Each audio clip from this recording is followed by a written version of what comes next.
Hace poco acudí al funeral civil de un familiar y allí escuché una frase que me hizo pensar. En este mundo hay dos tipos de personas, las que escriben poemas y las que los inspiran. La frase la pronunció un sobrino del difunto que tuvo a su cargo una emotiva semblanza de la figura o de la persona de su tío. No era mucho de leer libros, decía, pero el cariño con el que trataba siempre a los demás le convertía en una persona muy especial. En este mundo hay dos tipos de personas, los que escriben poemas y los que los inspiran. Reconozco que lo primero que se me vino a la cabeza al escuchar esta frase fue el pasaje de Primera de Corintios, capítulo 12, parte del cual ya hemos leído y que me he reservado unos versículos como parte central también de esta reflexión que quiero compartir con vosotros en esta mañana. Me gustaría que se proyectara esos versículos que no hemos leído del capítulo 12 de Primera de Corintios. Yo voy a leerlos también para que os sirvan de referencia. Allí el apóstol Pablo compara la vida de la Iglesia con la vida del cuerpo humano. Y en este pasaje tan ilustrativo podemos sin duda reflexionar juntos y sacar, creo, una buena enseñanza a todos en esta mañana. Dice así: porque así como el cuerpo es uno y tiene muchos miembros, pero todos los miembros del cuerpo, siendo muchos, son un solo cuerpo, así también Cristo. Porque por un solo espíritu fuimos todos bautizados en un cuerpo, sean judíos o griegos, sean esclavos o libres, y a todos se nos dio a beber de un mismo espíritu. Además, el cuerpo no es solo un miembro, sino muchos. Si dijere el pie, porque no soy mano, no soy del cuerpo, ¿por eso no será del cuerpo? Y si dijere la oreja, porque no soy ojo, no soy del cuerpo, ¿por eso no será del cuerpo? Si todo el cuerpo fuese ojo, ¿dónde estaría el oído? Y si todo fuese oído, ¿dónde estaría el olfato? Mas ahora Dios ha colocado los miembros, cada uno de ellos, en el cuerpo, como Él quiso. Porque si todos fueran un solo miembro, ¿dónde estaría el cuerpo? Pero ahora son muchos los miembros, pero el cuerpo es uno solo. Ni el ojo puede decir a la mano, no te necesito, ni tampoco la cabeza a los pies, no tengo necesidad de vosotros. Siguiendo con la metáfora de la poesía con la que abría esta reflexión, podríamos decir que, al menos en apariencia, en el cuerpo humano hay unos miembros que son más poéticos que otros. En el pasaje de Corintios que acabamos de leer se comparan, por ejemplo, la mano con el pie y el ojo con la oreja. Hay, como siempre, honrosas excepciones, como solemos decir, la excepción lo que hace precisamente es confirmar la regla, y una de esas honrosas excepciones la encontramos en el libro del profeta Isaías, en el capítulo 52, en ese pasaje tan conocido y tan bello, que dice así: cuán hermosos son sobre los montes los pies del que trae alegres nuevas, del que anuncia la paz. Pero quitando estas honrosas excepciones, y si no me equivoco, la mano aparece más a menudo en los poemas que el pie. Y lo mismo ocurre con el ojo, más poético que la oreja, al menos en apariencia. Porque, aun pudiendo reconocer que las manos y los ojos se prestan más a la poesía, o son más poéticos, son miembros más poéticos de nuestro cuerpo, lo cierto es que sin los pies y sin las orejas faltaría inspiración al poema de nuestras vidas. No podemos olvidar que a menudo son nuestros pies los que permiten a nuestras manos conquistar sueños lejanos, y que muchas veces nuestros oídos nos permiten escuchar una bella melodía mucho antes de que nuestros ojos sean capaces de percibir el instrumento que la hace sonar. La conclusión a la que llegamos con esta metáfora de la vida del cuerpo humano es bastante evidente. Todos los miembros de nuestro cuerpo son necesarios y, más allá de necesarios, son importantes, a pesar de ser todos ellos muy diferentes. Y el secreto de su importancia, el secreto de la unidad que guardan, está precisamente en colaborar mutuamente para que exista armonía, para que exista equilibrio en el cuerpo del cual forman parte. Pero el apóstol Pablo se refiere a la vida del cuerpo humano solo a modo de comparación, a modo de metáfora, lógicamente, porque lo que de verdad desea enseñarnos es cómo debe ser la vida de la Iglesia. Y hay tres aspectos en este pasaje en los que se centra el apóstol Pablo, tres cuestiones, tres preguntas que nos hace a todos nosotros en esta mañana y a las que nos invita a dar una contestación, una respuesta lo más honesta posible. Las tres preguntas, que son las tres partes también de esta reflexión, son, la primera de ellas, ¿dónde nace la vida de la Iglesia? La segunda, ¿cómo se originan los problemas de convivencia? Y la tercera pregunta es, ¿qué camino seguir para reconquistar la unidad? Vayamos con la primera de las preguntas, y la primera parte de esta reflexión la tenéis en pantalla. ¿Dónde nace la vida de la Iglesia?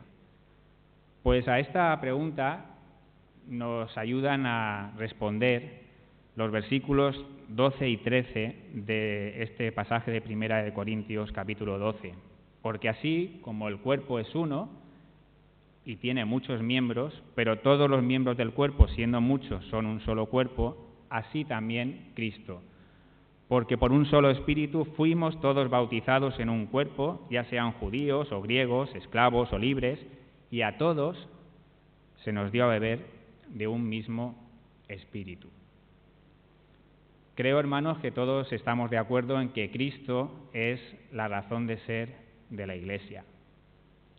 El pasaje, si os fijáis, comienza recordándonos que el cuerpo humano tiene muchos miembros, pero que todos ellos son capaces de mantener una unidad esencial, un equilibrio, una armonía en medio de sus diferencias.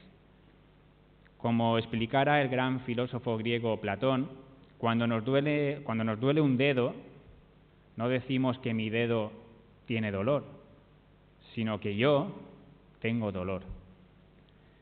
Pues bien, lo que el yo es al cuerpo, lo es Cristo a su Iglesia, porque es en Él, es en Cristo, donde cada uno de los miembros de la Iglesia encontramos la unidad esencial, el equilibrio, la armonía que necesitamos, a pesar de ser todos muy diferentes.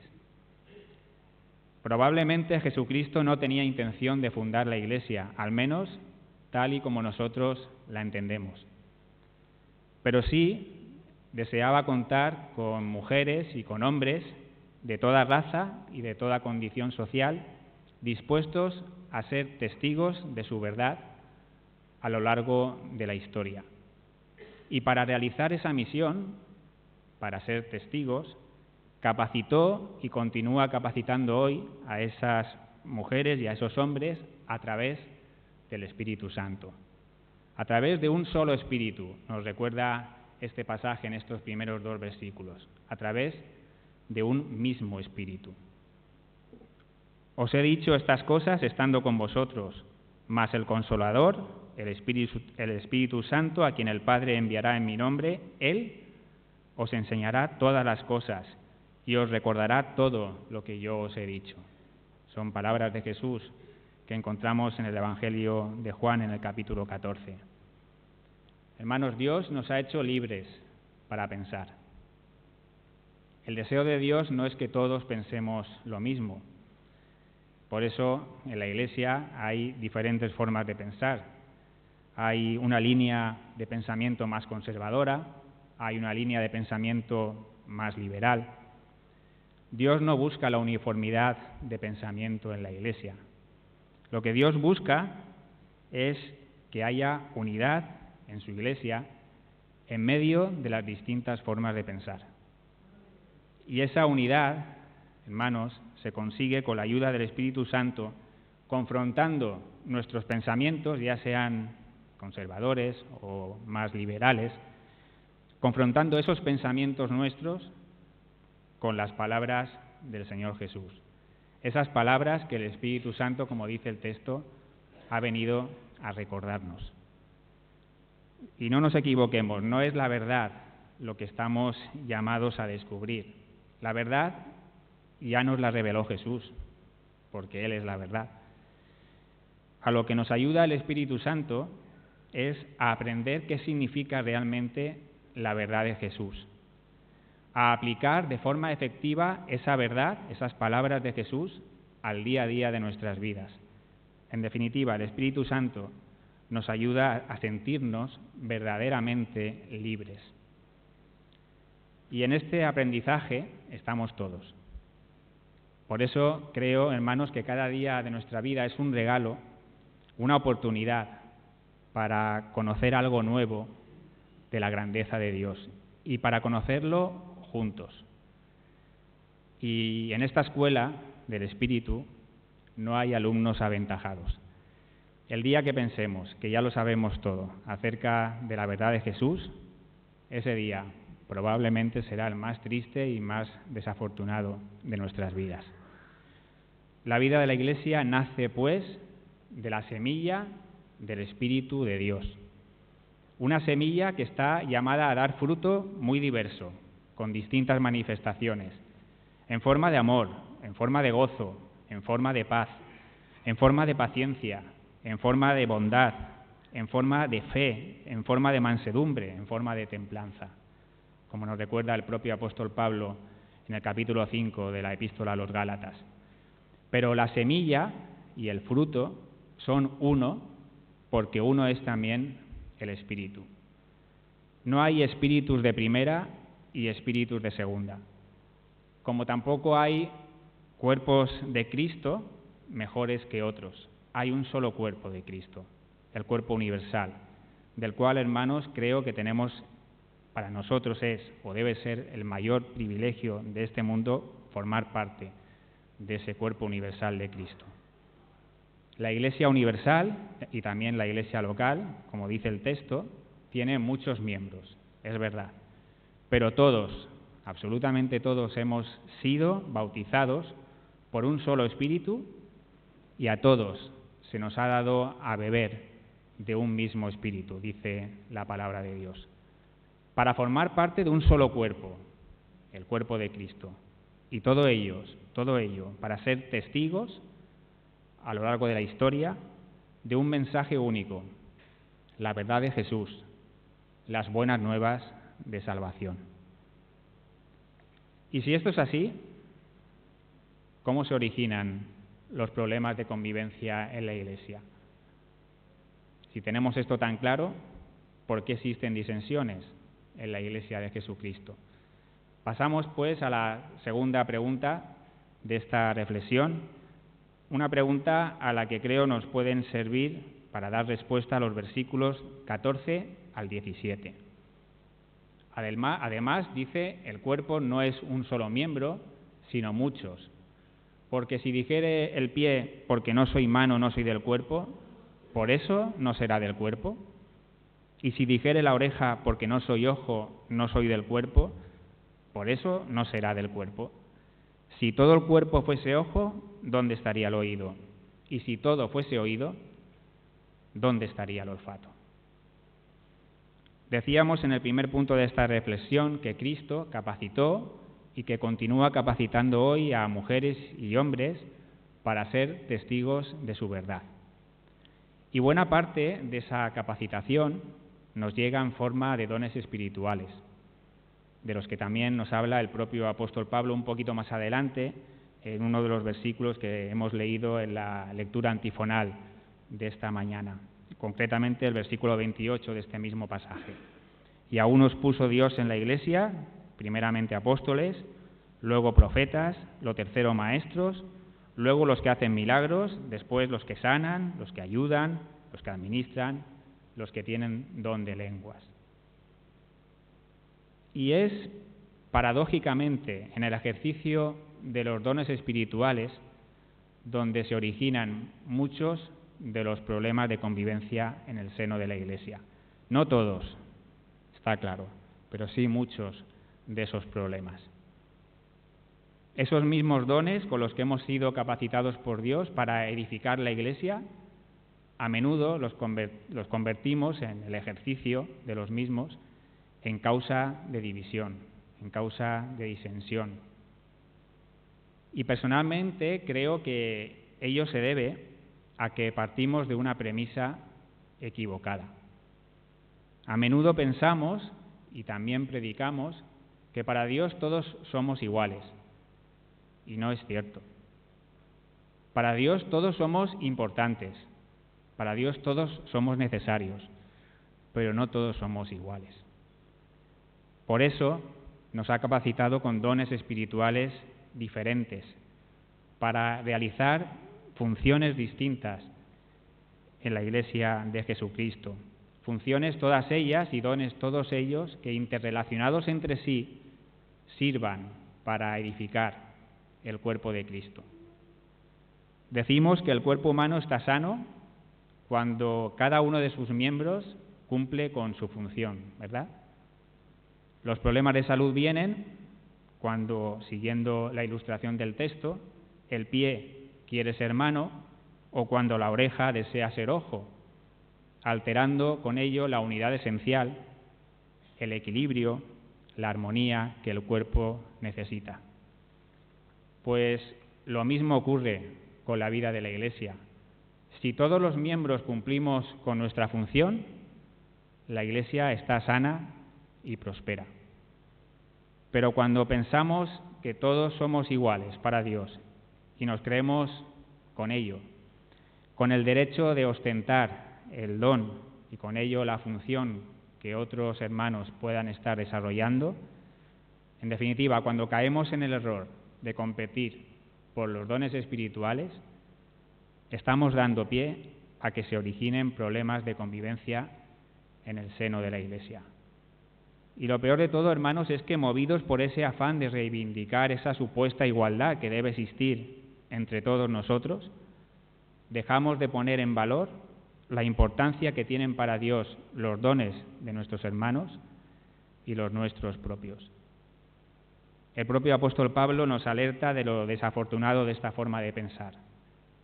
En los versículos 29 y 30 de este capítulo 12, que hemos leído también en la lectura antifonal, se pregunta el apóstol a sus lectores: ¿son todos acaso apóstoles?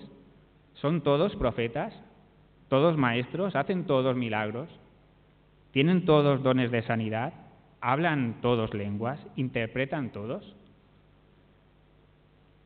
No caigamos, pues, en el error de infravalorar los diferentes dones y ministerios con los que Dios nos ha bendecido a cada uno de los miembros de su Iglesia.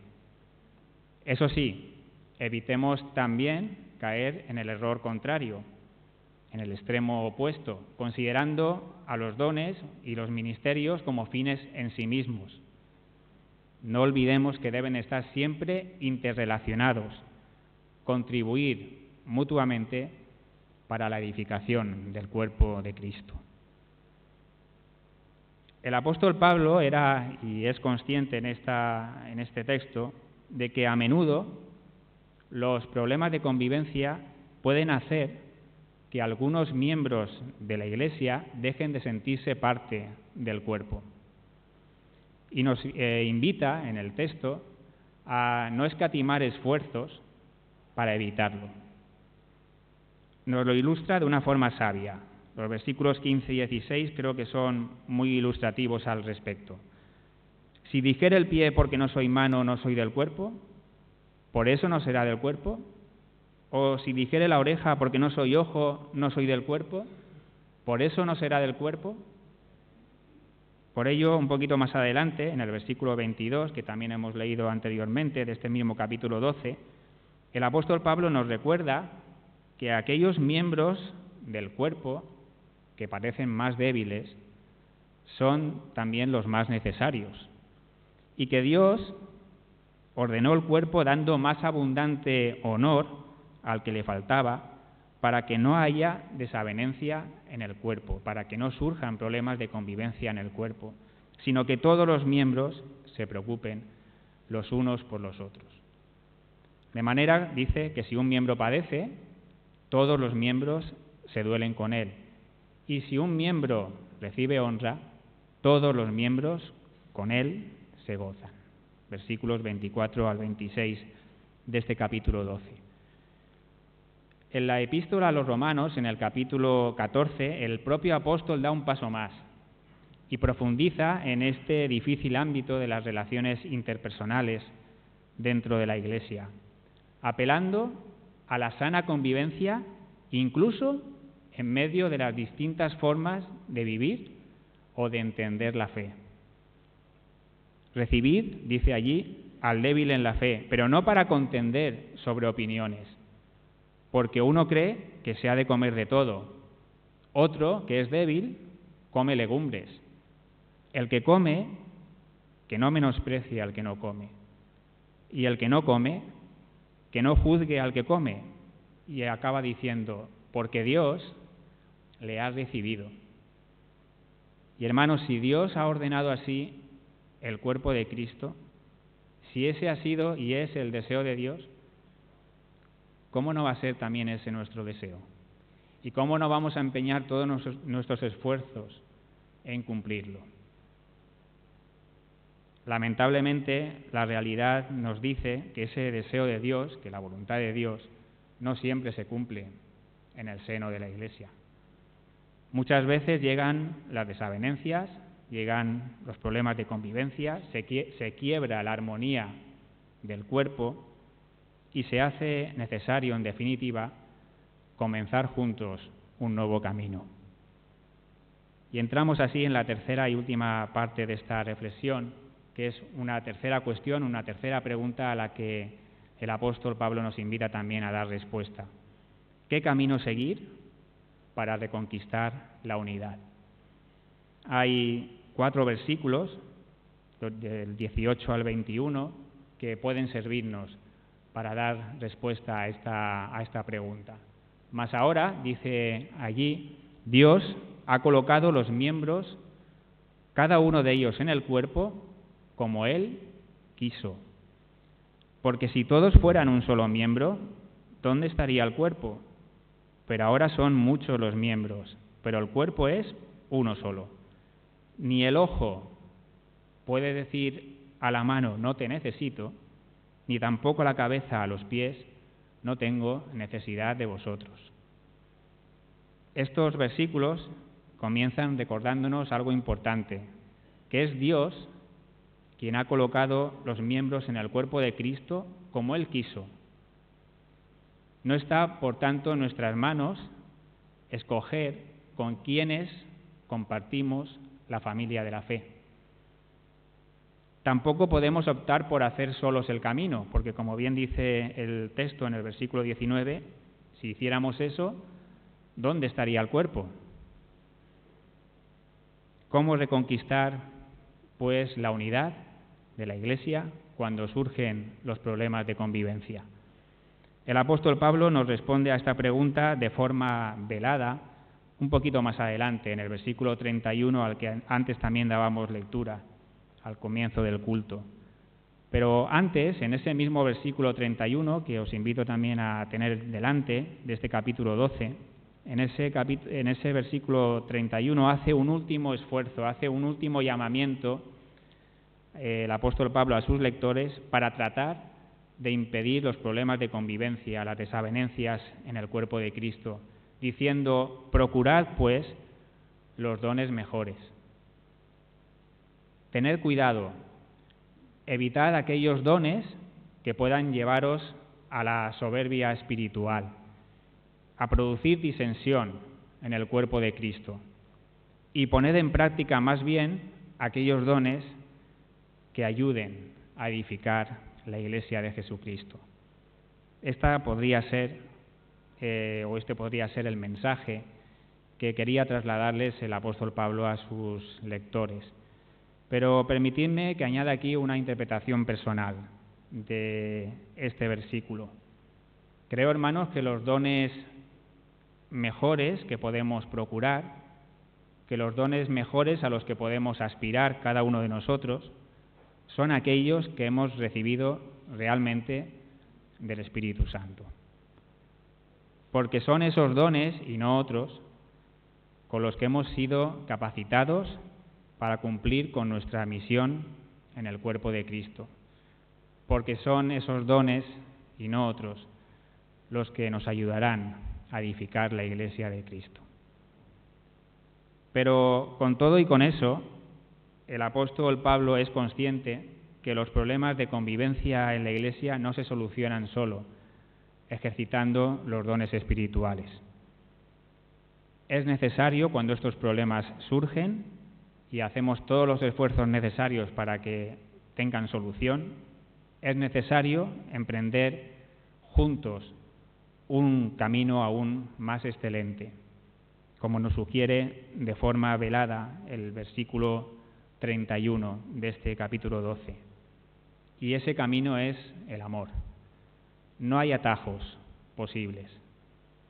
O dicho de otra forma, como dice el versículo 21 del capítulo 12, ni el ojo puede decirle a la mano, no te necesito, ni tampoco la cabeza a los pies, no tengo necesidad de vosotros. Eso en la Iglesia no puede darse. La Iglesia de Cristo, el cuerpo de Cristo, es un lugar, es un ente en el que todos nos necesitamos. Antes Emirita hacía una oración en este sentido. Todos somos necesarios, todos somos, repito, importantes, no iguales, pero sí importantes y necesarios. Y por ello estamos llamados a respetarnos unos a otros, a solidarizarnos unos con otros. Esto en los momentos buenos, como también se nos ha dicho, y en los momentos no tan buenos. En definitiva, los miembros del cuerpo de Cristo, de la Iglesia de Cristo, estamos llamados a amarnos. El amor es más importante, más excelente que cualquier don espiritual. En la Iglesia a menudo concedemos, en mi opinión, una excesiva importancia a los dones espirituales y descuidamos demasiado el amor. Es cierto que los dones espirituales, como hemos visto, constituyen un buen camino para edificar la Iglesia, pero el amor es un camino aún más excelente. Dios, en esencia, es amor, esa es su naturaleza, y sus hijos estamos llamados a participar de esa naturaleza de nuestro Dios. Por ello, cuando surgen problemas en la Iglesia, desavenencias en la Iglesia, el amor es el camino que debemos emprender juntos para reconquistar juntos la unidad.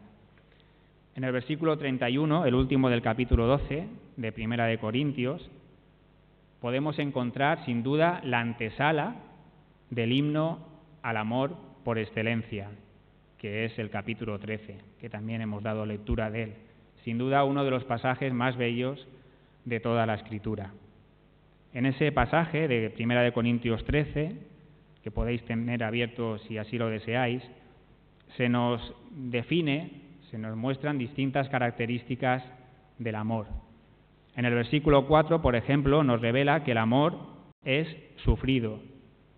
Cuando amamos, y cuando amamos de verdad, poseemos la suficiente fuerza interior para soportar los desplantes. Este mismo versículo dice que el amor es benigno, que es generoso, que actúa sin esperar nada a cambio.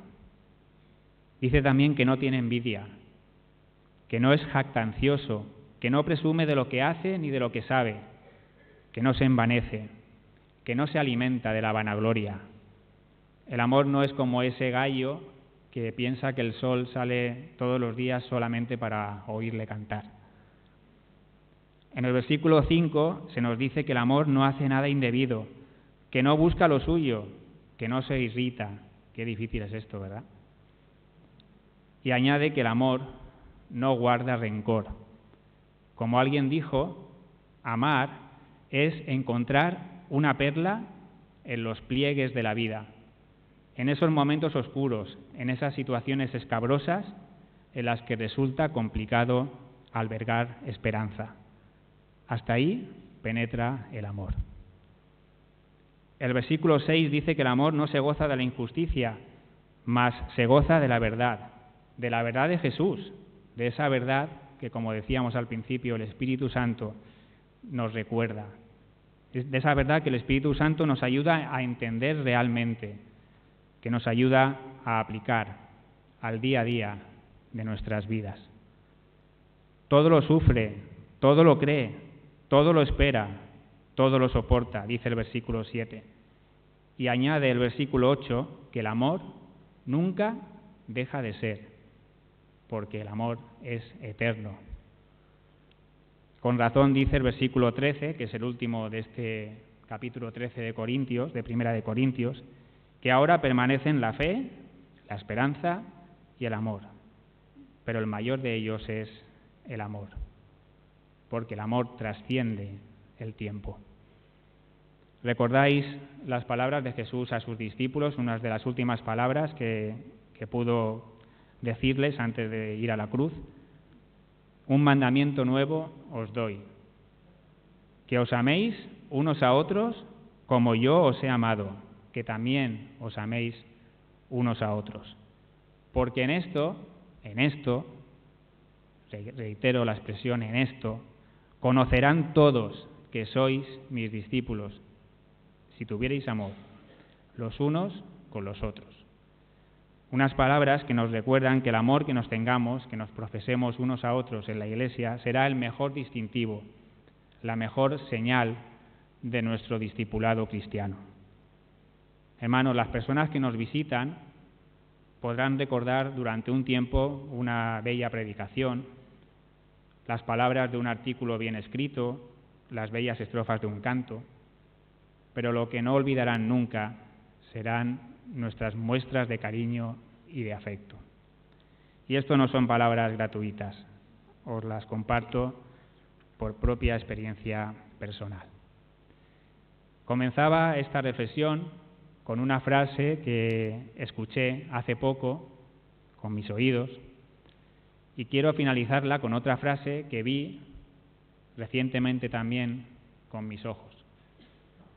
Estaba escrita en una pared dentro de un enorme corazón de tiza y decía así: hay 2 días al año en los que no puedes hacer nada. Uno es ayer y otro es mañana. Así pues, lo que tengas que hacer, todo el amor que seas capaz de dar, compártelo hoy. No permitamos, hermanos, que las disensiones, los problemas del pasado, tiñan de tonos grises nuestro mañana como Iglesia. Vivamos un presente de unidad y de armonía, aun en medio de nuestras diferencias, reconociendo que Cristo es la razón de ser de la Iglesia y que el Espíritu Santo es la semilla de la que nace la vida de la comunidad.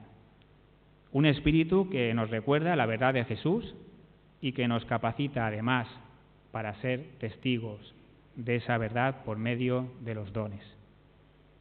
Vivamos un presente de unidad y de armonía, tratando de evitar que surjan problemas de convivencia en la Iglesia, especialmente por el ejercicio de esos dones espirituales. Pongamos todos nuestros esfuerzos para evitarlo. Pero si a pesar de ello surgen esos problemas, seamos sabios y entendamos que la solución a nuestras desavenencias, que la reconquista de la unidad en la Iglesia no se consigue con atajos, sino emprendiendo juntos un camino más excelente, el camino del amor.